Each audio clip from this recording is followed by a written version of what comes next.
এবার ব্রয়লার মুরগিতে শনাক্ত হলো মারাত্মক ব্যাকটেরিয়া ই আলবার্টি। 4 জেলা থেকে সংগ্রহিত 17টি ব্রয়লার নমুনার সবগুলোতেই প্রাণঘাতী এই ব্যাকটেরিয়ার অস্তিত্ব পাওয়া গেছে।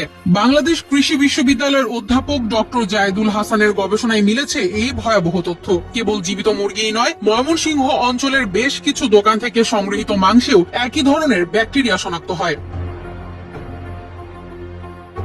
ইশেরেশিয়া আলবার্টি বা ই আলবার্টি ব্যাকটেরিয়া প্রথম শনাক্ত হয় জাপানের মুরগির ফার্মগুলোতে। এটি ই কলাইয়েরই এক ভয়ঙ্কর রূপ। এতে আক্রান্ত হলে ডায়রিয়া থেকে শুরু করে কিডনি জটিলতাও দেখা যায়। গবেষকদের ধারণা, সংক্রমিত ব্রয়লার মুরগির মাংস খাওয়ার কারণেই এই জীবাণু মানবদেহে ছড়াচ্ছে। গবেষণা বলছে, দোকানে মুরগি প্রসেসিং এর সময় স্বাস্থ্যবিধির মারাত্মক অবহেলাই এই প্রাণঘাতী ব্যাকটেরিয়া ছড়িয়ে পড়ার প্রধান কারণ। শুধু মাংস নয়, মুরগির বিষ্ঠা, কাটার ছুরি, দোকান কর্মীর হাত, এমনকি ব্যবহৃত সরঞ্জামেও মিলেছে এই জেনেটিক জীবাণু, যা সহজেই প্রাণী থেকে মানবদেহে ছড়িয়ে পড়তে পারে।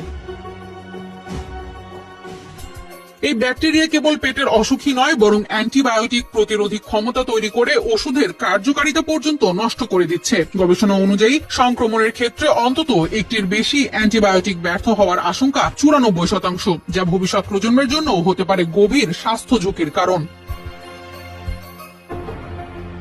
বিশেষজ্ঞরা বলছেন, ব্রয়লার মাংসে সাধারণত বিপজ্জনক মাত্রায় ক্ষতিকর উপাদান না থাকলেও এই নতুন সংক্রমণ থেকে বাঁচতে সচেতনতার প্রয়োজন। রান্নার আগে ভালোভাবে ধোয়া এবং পর্যাপ্ত সময় ধরে সেদ্ধ করলেই কমবে ই আলবার্টির ঝুঁকি।